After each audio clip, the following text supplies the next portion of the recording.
My name is Jerry Marzinski, and I've got Gretchen with me today. I worked on the front lines of mental health here in the United States for close to 40 years, still involved with it. Um, Worked at the largest psychiatric hospital on the planet for 7 years, spent about 18 years in the psychology department of a state prison, worked psych crisis for 10 years in hospital emergency rooms, um, worked in mental health centers. So I've been on the front lines for a long time. And what the psychiatric mafia is doing does not work. They're dishing out these chemicals that induce a chemical lobotomy to these patients. They're some of the most dangerous drugs in medical use today, and with extended use, actually do permanent neurological damage to the uh, brain and nervous system of these patients, and that's well known. So. Yeah, the system, the Western mental health system, the drug-fueled, pharmaceutically based system does not work. It is not curing anybody. They don't know what causes schizophrenia. They don't know how to treat it. They basically lock these people up, send them to prison, or drug them senseless. Now, shamans have been curing this malady for thousands of years. And when a prominent researcher, Dr. Ermark, witnessed a shaman cure several people of schizophrenia, he wrote to the Journal of Religion and Health, I think it was, and published an article on that. When that article came out, the psychiatric mafia and the academic establishment just attacked him furiously. Despite the fact that they didn't know what causes schizophrenia, they don't know how to treat it, they don't know what causes it. All right. So the psychiatric mafia, the pharmaceutical establishment, and the medical establishment are all brainwashed into thinking that pharmacology is the only way to treat this illness. They're trying to push people to believe that it is a disease. It is not a disease. So what we have here today is Gretchen, and what you're going to hear is from the horse's mouth. Gretchen started hearing voices after using methamphetamine. She was committed to a psych hospital, and then she was taking these neuroleptic medications for 4 years on and off. And then that didn't cure anything. I mean, she got to the point where she couldn't stand them. She'd go off them again. The voices would start, and she'd be in trouble again. So after 4 years, she went to an energy healer who's similar to a shaman, and that person helped her get rid of the voices. And she's been clear of them for 4 years now. So I'm going to let her tell you her story, how this all started, what it was like to be in the mental hospital, what it was like to be locked up there, what the meds felt like, and then what it was like to go to the energy healer. Um, so Gretchen, it's all yours. Thank you, Jerry. So I had my first psychotic episode when I was 18 years old, and then I was treated for a few years with neuroleptics until I met my healer.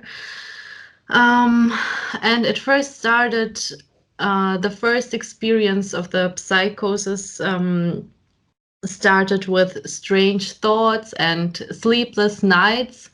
But at first, I didn't feel any fear or anxiety. On the opposite, I felt euphoric. And I started having inputs of strange negative thoughts by the entities after a while that told me that my mother wants to poison me. And Now, then how did you tell the difference between the entities and your own thoughts? I couldn't, at first, I couldn't. Just after some time, when I was treated by the neuroleptics, and when I slowly started to recover, then I realized what happened. And also my parents told me, this wasn't you, you didn't behave like yourself, this was nothing like yourself, you were a completely different person. And at what point did you figure out that your thoughts were different from the thoughts that you were getting by these entities? Or did you have to struggle with that for a while? I realized, well, when I came back to normal consciousness, I realized that these thoughts, first of all, they didn't make any sense. Of course, my mother loves me and she would never hurt me. They were completely irrational, and they were, well, those entities were trying to manipulate me, and they were trying to believe me that my close family members were my greatest enemies. Yeah, that's So common. yeah, I know that's very common. Yeah. So at some point you figured out that they weren't you, and Yes, but that the awareness only came later. and how long did it take you to figure that out? I think I only truly believed in it after the second or third episode, because how the next episodes came on were really different. There were a different background story. I kind of I was not really in contact with myself. I started isolating myself. I stopped doing the things that were good for me, and I kind of lost contact with my soul. And then it happened again.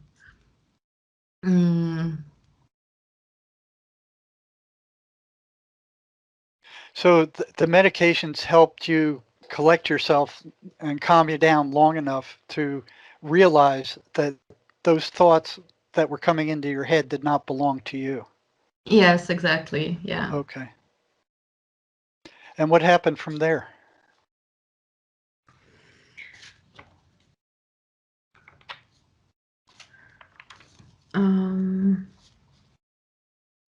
Do you want me to talk about the content of the other episodes, or what would you like to Yeah, know? go ahead. So during the other episodes, I heard the voices of my friends. It was as if they're talking behind my back.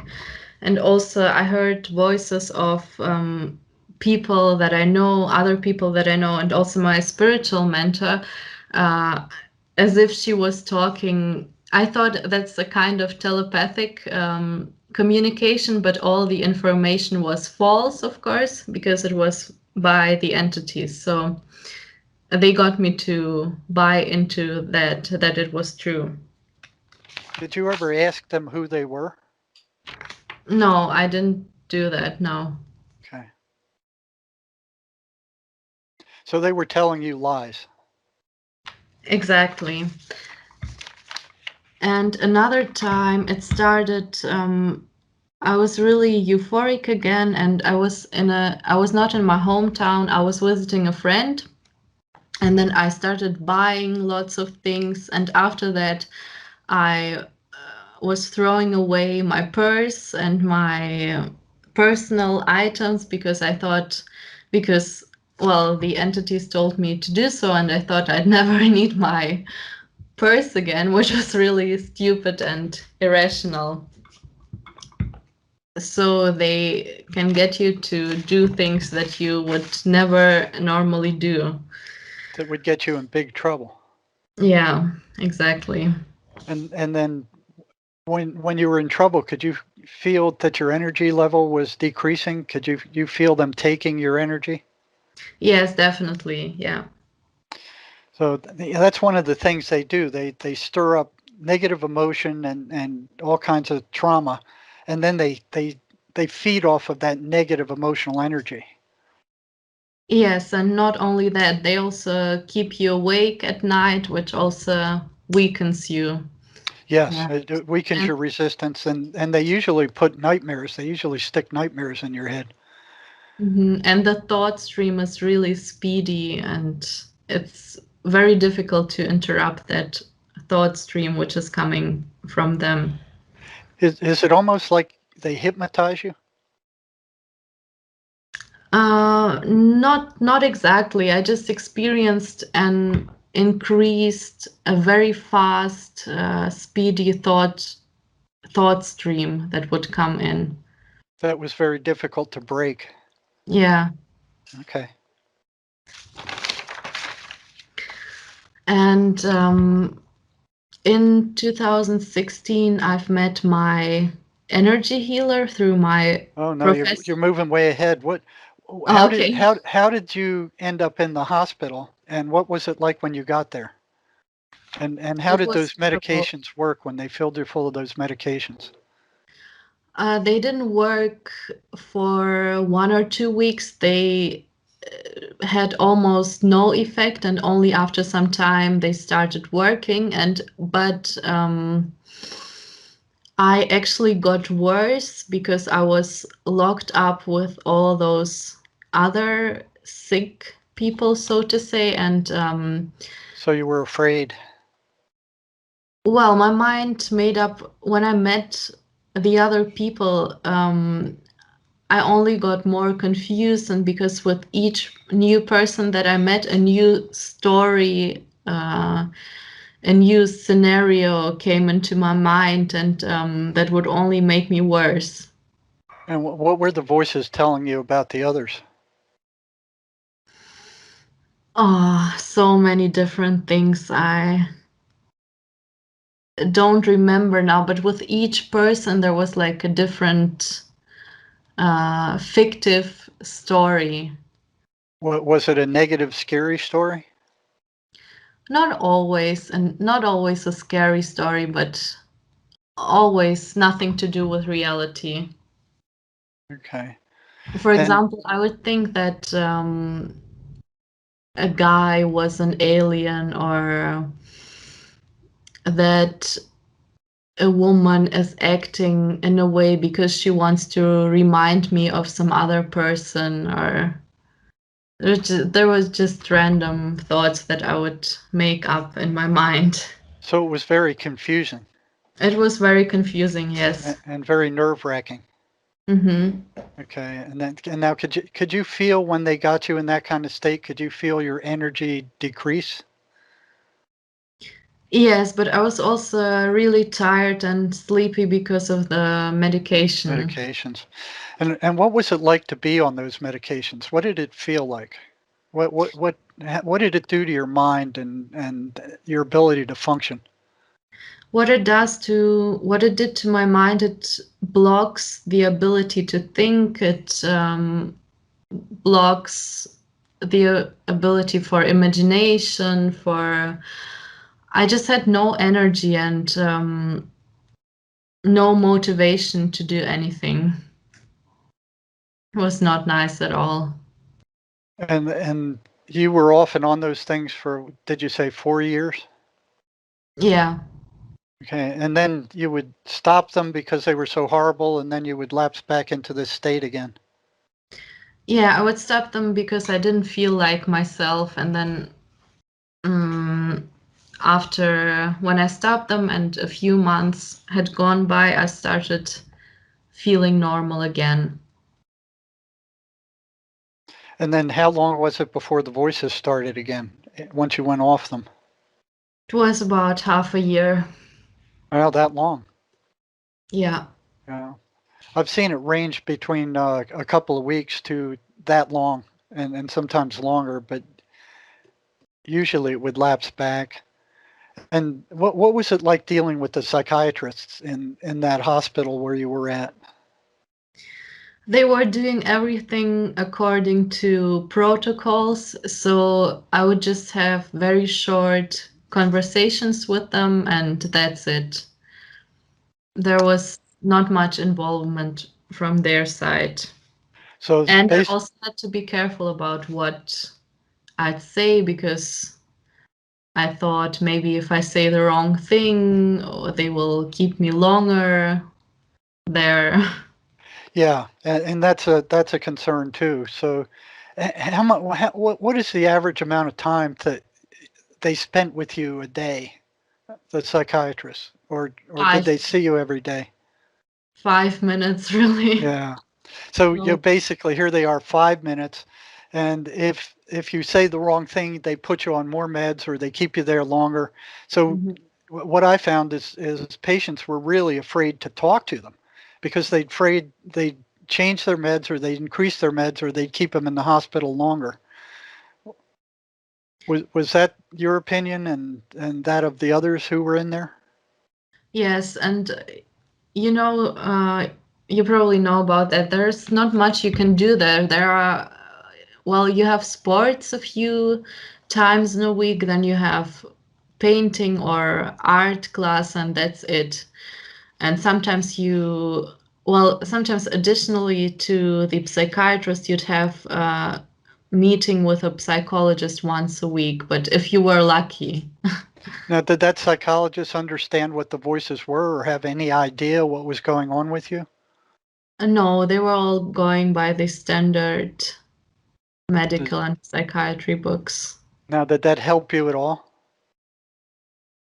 Not really. Yeah, yeah, I wouldn't think so. And did you make friends with any of the patients there, or did you all? Yeah, yeah, I And did. what was that like, meeting the other patients and talking to them? Did they all have the same opinion of what was going on in that institution? Hmm, some did, yes, and some also had similar hallucinations, I must say. Yeah. So you It, guys would talk about the hallucinations that you well, yeah, had, or actually, yeah, talking to the other patients was more helpful than talking to the psychiatrist. I tell you, when I was working, and I found out these things were voices, I couldn't talk to any of my colleagues. I couldn't talk to any of the psychiatrists about it. I couldn't talk to anybody about it because the only people who understood were the people who heard the voices. Yeah, right. I could talk to them about it, but I couldn't talk to anybody else about it. And they understood it better than the psychiatrist or anybody else also. Mm, true. So what did it take to get you out of there? You were there 4 times, right? Yeah. I just had to wait until these 4 or 6 weeks were over and then I could go home. My parents would pick me up and I'd go home. So basically, all they did there was the psychiatrist talked to you for 5 minutes. He would dish out drugs and disappear. You'd Mhm. be bored, pretty much bored the rest of the time, full of these drugs that were gorking you out. Yeah, There was Go ahead. sometimes boredom is not that bad, actually. There were a few times when I was really fearful because I had hallucinations that, okay, I'll tell you of that happening when I had the hallucination that gas would come out from the ceiling. So I went to the nurse's room and I told the nurse, can I sit here because in the other rooms gas is coming out and I want to sit here because I thought that's the only room where no gas is coming out. So she said, yeah, you can sit here, but she didn't do anything to calm me down or to convince that what I was thinking isn't true. So But it's she like, let me sit yeah, there. basically sit here and shut up. Yeah. So Uh, sometimes it was really scary to be there. and what did you do to convince the psychiatrist you need to get out of there, or did you just have to kind of stay there until they decided that you needed to leave? I had to stay there until they and the legal person decided that I can go. So they were holding you there against your will. Yes. Now, did you do anything dangerous to yourself or anybody else before they put you in there? No, I didn't, but they assessed my They assessed me as that I could do something dangerous to myself or to others.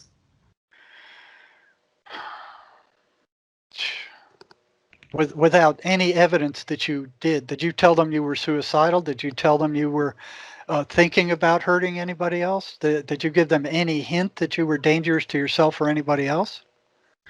No, no, nothing like that. But one time when my parents brought me there, I tried to run away, and police had to come and get me back into the hospital. Okay.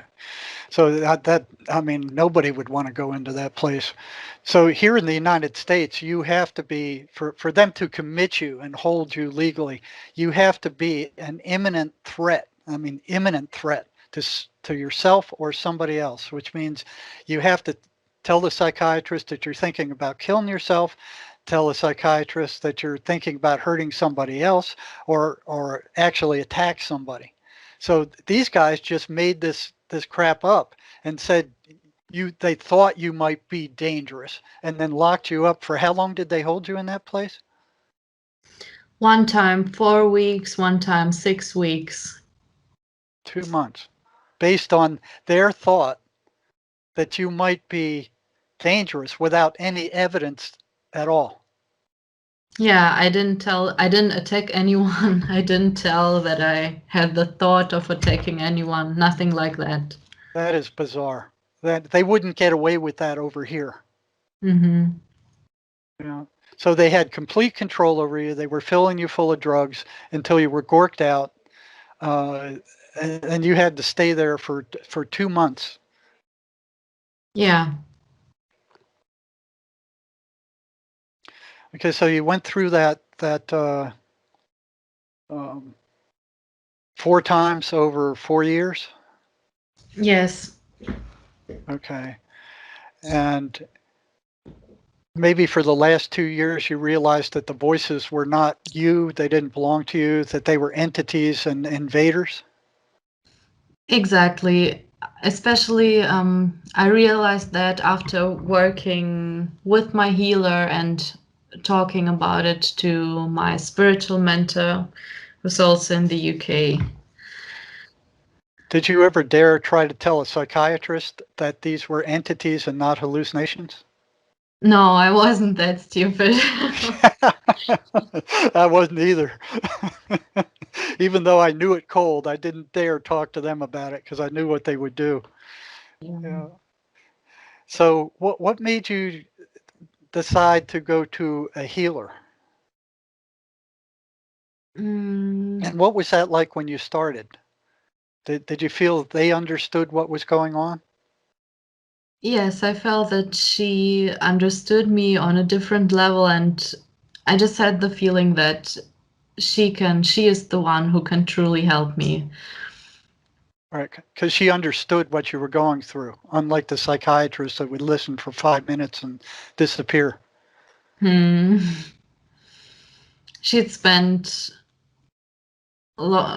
maybe 2 hours in one session with me, and what she would do was to first get rid of check my energy field and then get rid of any entities if there were any. Then she would work on my Well, sub. when she did that, did you feel any different after she got rid of these entities? Yes, of course. The negative thoughts were less. Um, And also, was it the pretty dramatic? Did it happen fairly suddenly?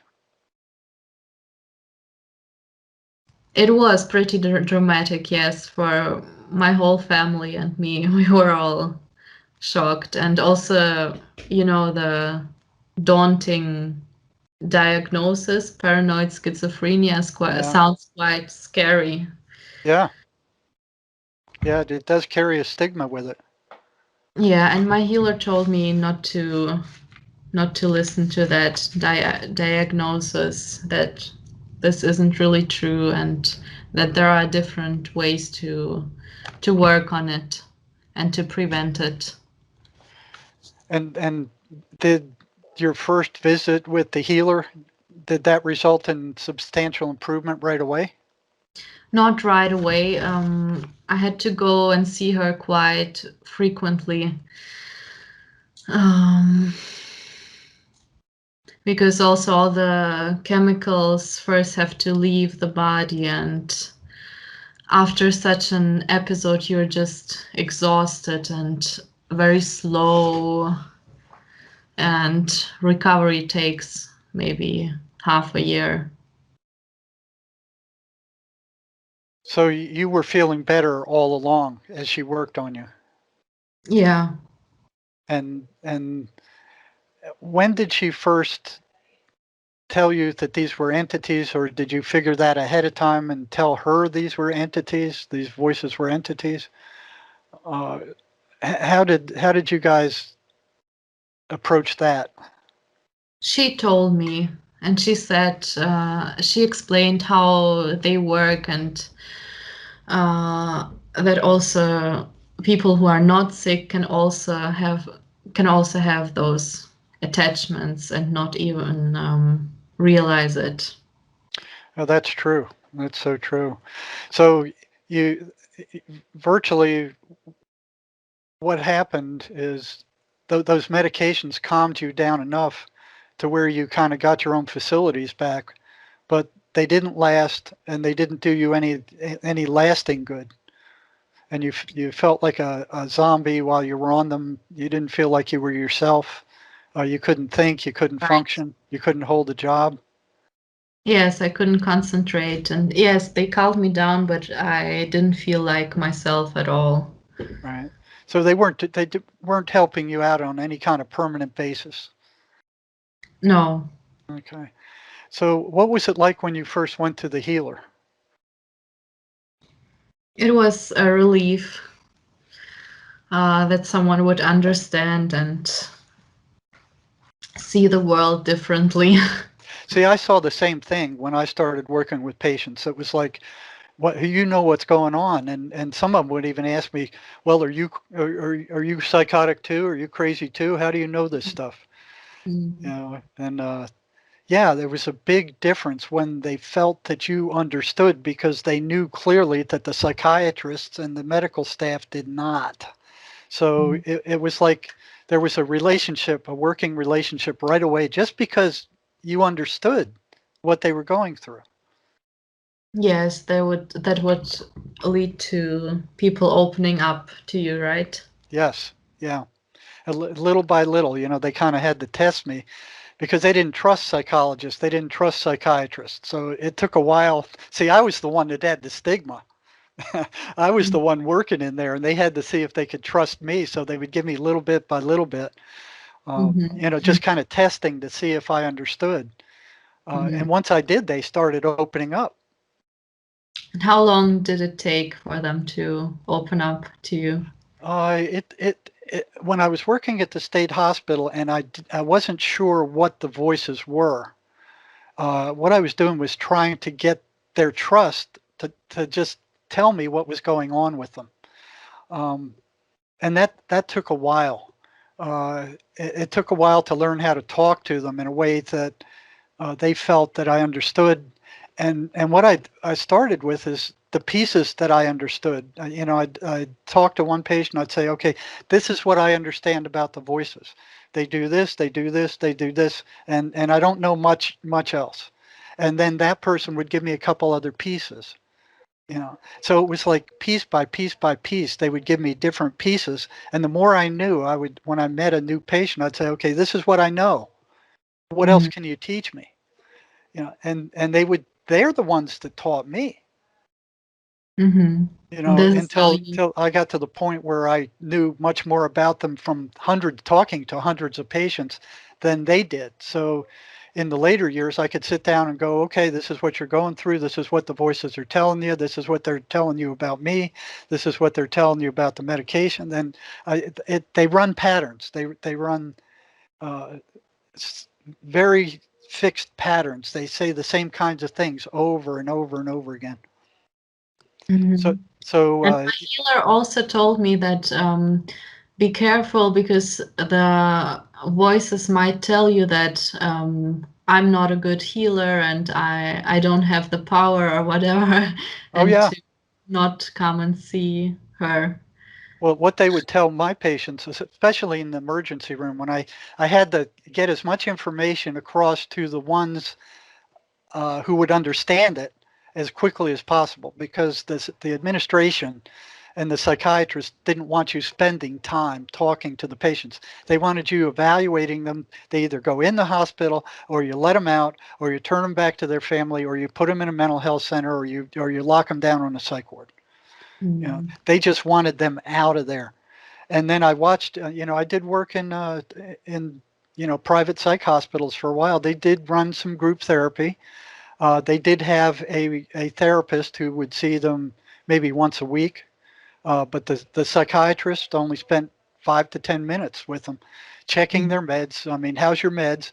And if they didn't like the meds, they'd change them to a different one. And if they weren't sleeping, they'd increase the meds until they turned them into zombies. Uh, but yeah, I can't completely put down the meds, because like with you, nobody could have reached you unless those meds calmed you down enough to where you could be reached. At first, yes. Yeah, they stopped the franticness of it. But yeah, they would tell the patients the same thing about me. He's stupid. He's crazy. Don't listen to him. He doesn't know what he's talking about. And then when they found out I knew something about the voices, they stayed. And then the voices would say, get out of his office, leave, escape the emergency room, or don't go to his appointments, and da da da. They did everything they can to keep him away from me. And then if that didn't work, the voices would tell them to attack me. Now, none of them ever did, but that's what they would tell them. And it would run that pattern, boom, boom, boom. It was like fixed with every single one of them. So what was it like working with your healer? It was really helpful, and she gave me also a few affirmations that I could do at home, and she helped me to get back to a balanced lifestyle, to start building healthy and loving relationships again. And Basically telling you everything opposite of what the voices were saying. yeah. And I think what really helps as well is doing something that is meaningful to you. So to be involved in life, I think that's really important. Even if you just do your hobbies like writing or spending time with someone that you love, or charity work or painting or whatever. You found them breaking you off from all that stuff. They broke you off from your family, telling you that your family was talking behind your back. They broke you off from all your friends, until they Yeah. had you so scared that it was just you and them. Yes, exactly. And I had to learn to trust myself again, to trust my family and friends again, and to build a positive self-image, because that also took a long time to get back to where I was before all of this started. Because they were running you down all the time, right? Telling you stuff like you're stupid, you're crazy, Yeah, nobody you're likes fat. you. Yeah, People are just faking like they like you. Your family doesn't care about you. All that kind of stuff, right? all that. Yeah. Yeah. Nothing ever good. Mm-hmm. And I Uh, also have to say that these entities know you so well, like they know the order of events of things that you do. For example, if you get into a conflict, then you get upset, then you isolate yourself, then you smoke a cigarette or whatever. So they know the order of events of how things happen, and then they know when to get in and to disturb you and get hold of you. So you have to really know yourself well. You really have to get to know yourself, though, so that you know yourself better than the entities do. so they were like a bunch of vultures sitting around waiting for something to go wrong, and then they'd throw gas on the fire. Mm-hmm. If Yeah. there was something emotionally upsetting, yeah. Now, what I found is they had complete access to the memory of the patients I worked with. They could go into their memories and they could pull up the most everything bad that they've ever done and rub it in their face over and over again until they became upset. Did you experience that same thing or something similar where they would go in and pull something up that you did and then keep throwing it at you? Yes, I experienced something similar too. They would come up, they would remind me of something shameful, or they would remind me of something I didn't do. So they would tell me, "Oh, you're so lazy, you didn't do that and that and that," and then the list would go bigger. Yeah, I've had some to they would pulled up stuff that the guy did like 20 years ago, and they threw that in his face, something that he'd forgotten long ago, and they pulled it Yeah. up. Yeah, things like that, or also what they tell me, you missed so many opportunities in your life, da da da da da. Yeah, trying to make you feel guilty or shameful. Yeah, yeah. And what did it feel like when they were draining you of your energy? I had no energy left basically, and no motivation to do anything good for myself. So you were low energy the entire time. Yes, low energy. All I could do is just watch films and eat and just go for a walk with my dog, maybe. That's all. Now, did they try to get you to watch negative stuff on television or read negative books or focus you on negative things all the time? Well, no, with me that didn't happen. No. Okay, that's good.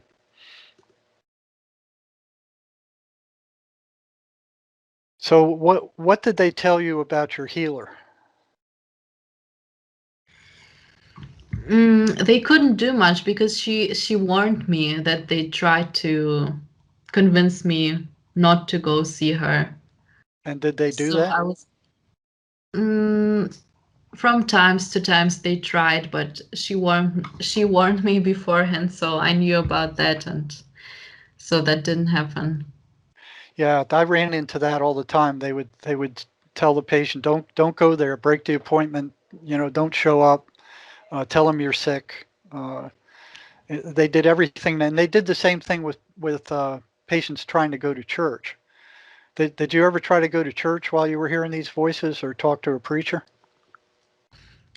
Yes, I think after the episode, my parents and I we went to a church. That And was fine. I what mean, did the voices do when you went there? nothing much because that was already after the episode was over and I was Oh, lots calmer. oh, so it wasn't while you were hearing the voices. No. Okay. So you never did try to go to a church or talk to a preacher while the voices were going on. Oh, that would be impossible, probably. Yeah. Well, that's pretty much true. They go nuts around preacher or when you try to go to church. They don't like that at all. Um, do they still visit you from time to time, or do you sense they're around checking the waters from time to time? Mm, Sometimes at nighttime before sleep, but not often. That doesn't happen often. Mm. And what do you do normally when they come at night like that and try to keep you from sleeping? I memorized a word, 24 words that I have to imagine in shape, color, and movement. So then it goes like rabbit, man, tree, and so on. And that actually stops it. So you repeat a list of words? Yes, exactly. I repeat, I memorize these 24 words and I have to imagine, for example, if I say rabbit, I imagine the rabbit moving to the man, then I imagine the man walking, and then I imagine the tree, and that interrupts. That interrupts it. That's interesting. Yeah. And how did they react to you doing that? How Hmm. did the voices react to you when you tried to break them up that way?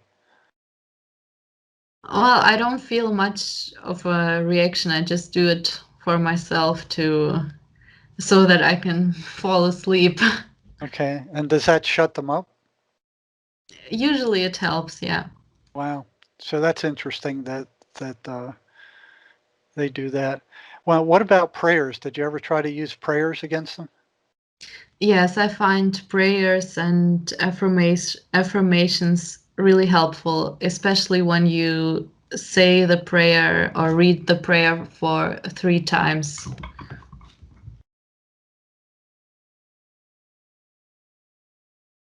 Okay. And what advice would you give other people who are hearing voices like you did after all you've been through? What would you want to tell them? I would tell them to find somebody who truly understand what causes it and to work with some alternative practitioner like a shaman, a healer, or maybe even a psychiatrist who would be awake enough to understand what it is. And I think it's also important to really know yourself and to stay connected to yourself and your true wishes, and to stay connected with So your to soul. so to kind of be able to identify which thoughts are yours and which thoughts are theirs, and Oh yeah, I forgot to mention that. Yeah, to I think it's something that has to be trained. The discernment to be able to discern between your own thoughts and outside thoughts coming in from the entities. I think it takes some training to do that. yeah, then the first thing you got to do is realize that these things are entities and they're not your thoughts. Because I've had a number of patients that would ask the voices, who are you? What are you? And they would say, we are you. So Exactly. did they try to convince you that they were you? I don't think so, no. They just kind of took over your mind and you just assumed they were? They kind of got into my normal thought stream when I was not hearing them as coming from outside. So they work like, um, Did they sound like your own thoughts, only they were messed up? yes, yes. And that's what's so tricky about them because we're all taught that any thought that goes into your head is yours. It belongs to you. And that's not true. Mm-hmm. You know, and as long as you're functioning with that in mind, then you really can't address this. Because if you think all your thoughts are yours, then these things are filling your head with these negative thoughts that are getting you in a lot of trouble, and they got control. Mm-hmm. And you'll feel really guilty for if you think these are your thoughts. Yeah, and that's what they're trying to do is to make you feel guilty and shameful and fearful. Um, So if you had to say something to the psychiatric mafia, and what would you have to say to them? I'd say that they have to wake up. Yeah, I would too, and I think Sherry would agree. Um, so what Sherry said is that every negative thought about yourself or anybody else comes from them. What do you think about that statement? I think that's true, but I'm also thinking that our subconscious also has sometimes repeats negative thoughts. And um, how do you know if it's coming from the subconscious or from the entities? Well, it doesn't really matter because it has the same effect. So thoughts Swedenborg says all our thoughts. This was a Christian mystic who lived 700 years ago. He says all thoughts come from somewhere else. They don't originate within you, but you're the chooser. You choose which ones you want to pay attention to. You choose which ones you want to act on. And whichever way you act, either negative or positive, you start getting pulled in that direction. Mm-hmm. And what I found is the intention of that thought. So you have a bad thought and it tells you to do something that's going to get you in trouble, and you stop and ask yourself, well, is that your intention to do that thing and get into trouble and to think that way? And then you'd really realize it's not your then intention. you And realize that.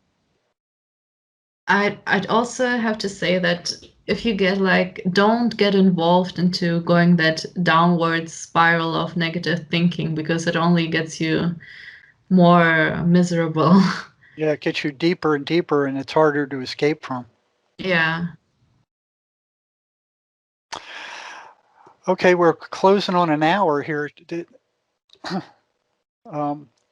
Yeah, what else would you want people to know based on your experience? Because your experience matches the experience of hundreds of patients that I've talked to, except for the system there, which is, where they can lock you up on the suspicion that you might do something. Even though you didn't say anything that you were going to harm anybody else, you didn't say you were going to harm yourself or others. They just come out of nowhere and say, "Oh, well, potentially she might hurt somebody." Did you ever do anything to hurt yourself or to hurt anybody else? Did you ever do anything that would make them think you were dangerous, or did they just fabricate this out of thin air? Never. I never did anything to myself or to others.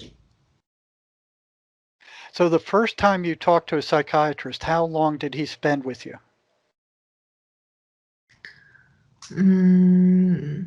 The first time, you mean when I just got into the hospital? Yeah, the first time you went into the hospital. The first time they'd spend more time than all the other regular times, because they had to assess my situation and how I was feeling. So the first time was actually longer than the other times. And what would you guess that amount of time was? I'd guess 10 or 15 minutes, maybe. The first time? Yes. So here's a psychiatrist sitting there assessing your entire life, your diagnosis, how dangerous you were, what kind of state you were in, based on 15 minutes. Mm-hmm. That is ridiculous. I spent much more time than It that. is. Yeah. That's totally ridiculous. And then they prescribed you drugs and they said, okay, we're keeping you here. It's ridiculous, I know. Yeah, it reminds me of Nazi Germany. That's disgusting. From my point of view, being in the field for 35, 40 years, what they're doing is disgusting. They only spend 15 minutes with you. They fill you full of drugs, turn you loose on the ward with a bunch of other patients that are unstable, and they hold you there based on a suspicion and no actual proof at all that you've done anything, that you're potentially dangerous. You never said you were dangerous. You never told them you were going to hurt yourself or anybody else. So in 15 minutes, they decide to take away a month of your life and keep you on a psych ward. Yeah, it's very ridiculous. And do you think that health system is going to change in the next few years or in the next decade? It's going to change because of people like you and what you're doing right now. There's not a lot of patients who have the courage. Now, I've found a handful. Sherry's one of them. There's maybe 5 or 10 people that are now saying what they're doing is bullcrap. It doesn't work. They don't know what they're doing. They don't know what causes schizophrenia. They don't know how to treat it. All they're doing is giving you basically a chemical lobotomy. Now, that's not to say that the drugs aren't useful. They're very useful, because if they didn't give you those drugs, you couldn't have calmed down enough for anybody to reach you. because your mind was spinning so fast, and they had a hold of you, and they were controlling your mind and your reality. So it took those drugs to slow you down in order for you know somebody to reach you. Yeah, exactly. Because with those entities influencing you, you are in a completely different reality. And yeah, you'd have to Right. have something to calm you down. Yeah. So that's the main purpose. That's why they work, because they calm you down. But the thing is, once they calm you down, they're telling you got to take these drugs for the rest of your life. And what they're doing is they're destroying your brain. They're shrinking your brain and destroying your peripheral nervous system. And they know this. With long-term use, I've seen patients at the state hospital that they were just shuffling around. They were like permanent zombies, and the damage that these drugs did is permanent. It doesn't reverse itself. And after 6 months, there is, in 60% of the patients that they're given these things, there is damage. And these patients report that it feels like a hollow part of their mind that they just can't get back. Um, Yes, and it's like a closed circle. It seems like there is no way out, and I feel really sorry for all the neurological damage being done to people, and it's horrible. Now, do you feel any different now than before they put you on those drugs? I mean, can you sense that your mental functions are different in some way, or did you They escape that damage? they were, but I think I'm lucky not to have any damage. And how long do you think that the effects of those drugs lasted after you quit taking them? I mean, how long did you feel gorked up? After I quit, I think they still lasted for a month or so. So you still felt groggy and kind of like a zombie for a month. Yes, I did, yeah. Uh, and could you hold down a job or function while you were on those drugs? No, but after that, I did a course in psychology, and that was good for me. Oh, good. So what should be happening is they should be using those drugs to calm the person down where they could reach him, and then have something else to put them into, like your healer that knows what's going on, who can reach the person and then get rid of these entities, because psychiatry does not even believe in them. Matter of fact, you can't tell them anything. They're taught in medical school that these voices are hallucinations. The problem is they run very specific fixed patterns, and they're negative. I mean, one of the biggest patterns is that they're negative. What holds them on that negative track? What keeps them negative instead of being random like real hallucinations?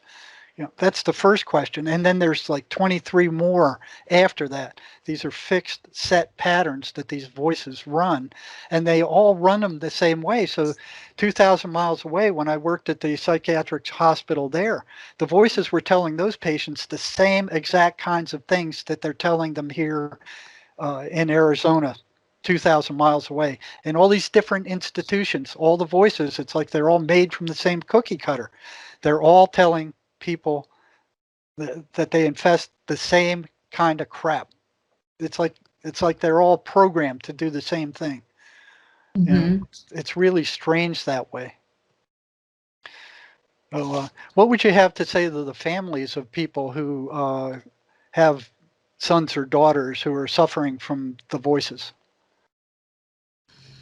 I'd say be patient and don't give up, because there are alternative methods and there is hope, definitely. It's not like the psychiatrists tell that would last for the whole life of the patient. That's not true. Mm. So, they were doing everything they could, the voices were, to try to break you off from your family. And you know, family support is really critical at this time, even though the voices are making you do all kinds of weird stuff to drive your family away.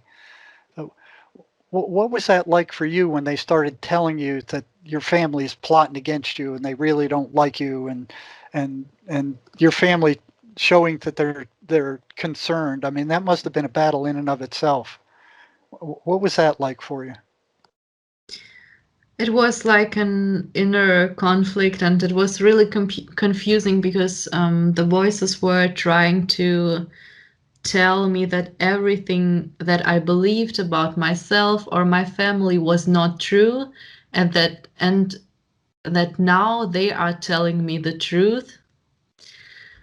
So it was really confusing. But I remember my family, when I was in that psych ward, my family visited me every day, and they didn't give up. And even if I pushed them away, they would still come the next day and visit me. And can you tell the listeners how important that was to you that they did that? That was really, really important. Yeah, and that's one thing we found too, that the support of the family is absolutely critical, no matter how bad the person is. True. Okay, well, Sherry's telling us that we're about out of time here. Is there anything else that you want people to know?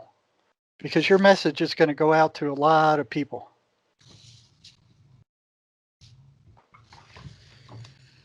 I think I already mentioned that, but I'd like people to know that it's really beneficial if you know yourself well, because these entities know your behavioral patterns. So it's really important that you know yourself better than those entities do.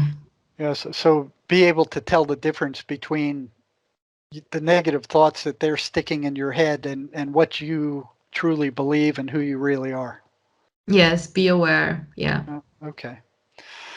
Okay, I think we got our message across here, especially to closed-minded psychiatry that are stuck in their brainwashed medical programs and big pharma that are trying to convince people that the only solution is to drug them senseless.